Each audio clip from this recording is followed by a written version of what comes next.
Assalamualaikum warahmatullahi wabarakatuh. Kembali lagi dengan saya Muhammad Azan Zainaufal, Taruna Politeknik Pelayaran Surabaya, jurusan D4 Transportasi Laut, di channel Transpol 2. Kali ini saya akan membagikan mengenai database. Apa sih database itu? Database atau basis data terdiri dari kata basis dan data. Basis dapat diartikan sebagai markas atau gudang, sedangkan data adalah catatan atau atas kumpulan fakta dunia nyata yang mewakili objek seperti manusia, peristiwa, konsep, barang, hewan, dan sebagainya yang diwujudkan dalam bentuk huruf, angka, simbol, gambar, teks, bunyi, atau kombinasinya. Sistem basis data adalah sistem yang terdiri atas kumpulan tabel data yang saling berhubungan dan kumpulan program yang memungkinkan beberapa pemakai atau program lain untuk mengakses dan memanipulasi tabel-tabel data tersebut. Komponen sistem basis data adalah sebagai berikut. Jadi ini merupakan sebuah komponen sistem basis data, yaitu ada perangkat keras, sistem operasi, basis data, kemudian DBMS, user, dan aplikasi. Perangkat keras itu adalah hardware yang umumnya terdapat dalam sistem basis data. Contohnya seperti komputer, hard disk, memori sekunder, flash disk, perangkat komunikasi jaringan, dan sebagainya. Kemudian sistem operasi adalah program yang dirancang untuk mengaktifkan sistem komputer dan mengendalikan seluruh sumber daya yang ada di dalamnya. Contohnya seperti Windows, Linux, Unix, dan sebagainya. Kemudian basis data. Basis data adalah komponen data yang terorganisir dengan baik sehingga data tersebut mudah disimpan, diakses, dan juga dapat dimanipulasi. Selanjutnya adalah DBMS. DBMS atau Database Management System adalah program aplikasi khusus yang dirancang untuk membuat dan juga mengelola database yang tersedia. DBMS adalah software yang berperan dalam mengelola, menyimpan, dan mengambil data kembali. Contoh dari DBMS itu seperti Microsoft Access, MySQL, Oracle Database, Sybase, Borderland Interbase, PostgreSQL, dan lain-lain. Selanjutnya adalah user. User atau pemakai adalah salah satu komponen database yang berinteraksi secara langsung dengan database. Ada beberapa tipe user, diantaranya programmer aplikasi, user mahir, user umum, dan user khusus. Kemudian komponen database selanjutnya itu adalah aplikasi atau perangkat lain. Aplikasi ini tergantung kebutuhan. Pemakai basis data bisa dibuatkan program khusus untuk melakukan pengisian, pengubahan, atau pengambilan data yang mudah dalam pemakaiannya. Selanjutnya itu adalah tingkatan arsitektur database.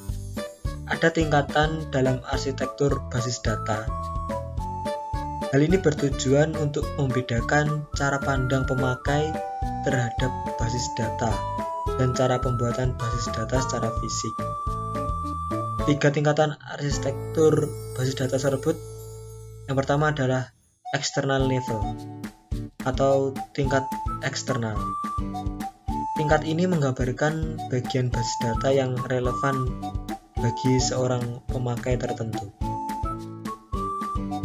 Cara pandang secara eksternal hanya terbatas pada entitas, atribut, dan hubungan antara entitas yang diperlukan saja. Kemudian yang kedua ada conceptual level. Tingkat ini menggambarkan data yang disimpan dalam basis data dan hubungan antara datanya. Hal-hal yang digambarkan dalam tingkat konseptual antara lain ada semua identitas beserta atribut dan hubungannya, kemudian ada batasan data, informasi semantik tentang data dan keamanan dan integritas informasi. Kemudian yang terakhir ada internal level. Tingkat ini menggambarkan bagaimana basis data disimpan secara fisik di dalam peralatan storage yang berkaitan erat dengan tempat penyimpanan atau physical storage. Tingkat internal memperhatikan hal-hal seperti alokasi ruang penyimpanan data dan indeks, kemudian deskripsi record untuk penyimpanan dengan ukuran penyimpanan, kemudian penempatan record penempatan data dan teknik encryption. Selanjutnya adalah model database. Model database merupakan sekumpulan dari berbagai konsep basis data yang di dalamnya merepresentase beragam relasi dan juga struktur data yang ada di dalam basis data tersebut. Jadi ini merupakan beberapa model basis data yang banyak orang belum mengetahuinya. Yang pertama adalah model hierarki. Di dalam model ini, data disusun menurut struktur pohon. Puncak dari hierarki disebut dengan root, sedangkan entitas dan atau interface di bawahnya dikenal sebagai induk atau parent. Kemudian ada model jaringan. Dalam model jaringan ini, entitas induk maupun anak bisa lebih dari 2. Model ini merupakan pengembangan dari model hierarki. Kemudian yang ketiga ada model relasional. Untuk membuat relasi many-to-many dalam network, model dibutuhkan entitas perantara yang disebut sebagai rekaman silang.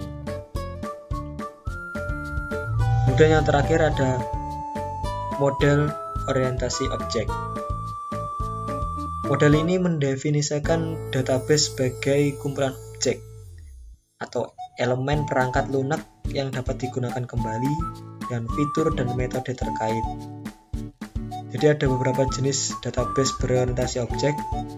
Itu yang pertama ada sebuah basis data multimedia menggabungkan media seperti gambar yang tidak bisa disimpan dalam database relasional. Kemudian ada sebuah basis data hypertext memungkinkan sistem objek untuk link objek lain. Ini berguna untuk mengatur banyak data yang berbeda. Kemudian ada model database object oriented, adalah model database pasca relasional yang paling dikenal karena menggabungkan tabel.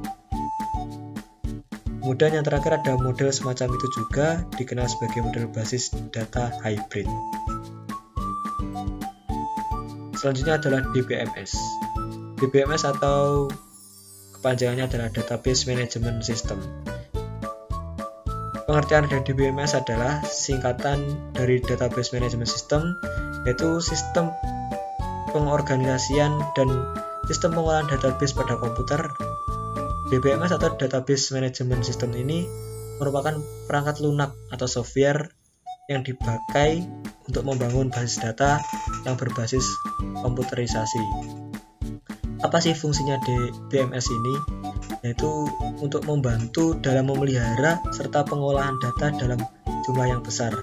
Dalam menggunakan DBMS bertujuan agar tidak dapat menimbulkan kekacauan dan dapat dipakai oleh user sesuai dengan kebutuhan. Dan contoh dari DBMS ini seperti Microsoft Access, Oracle, kemudian Sybase, MySQL, DB2, dan lain-lain. Kemudian selanjutnya adalah SQL. SQL ini atau kepanjangannya Structured Query Language. Jadi pengertian dari SQL ini sebagai bahasa yang digunakan dalam mengakses data, khususnya untuk data yang memiliki basis relasional. Jadi tentu saja bahasa komputer dalam database relasional ini berdasarkan standar yang dikeluarkan oleh ANSI atau American National Standards Institute. Ini sudah distandarisasi sejak Kemudian ada dua jenis perintah dari SQL ini. Yang pertama ada Data Definition Language atau DDL. Ini yang tujuannya untuk membuat struktur sebuah database. Kemudian yang kedua ada Data Manipulation Language atau DML. Hal ini bertujuan untuk memanipulasi data yang ada dalam sebuah database. Ya, mungkin cukup sekian dari saya, kurang lebihnya saya mohon maaf. Sampai bertemu di video selanjutnya, tetap berada di channel Transport 2. Assalamualaikum warahmatullahi wabarakatuh.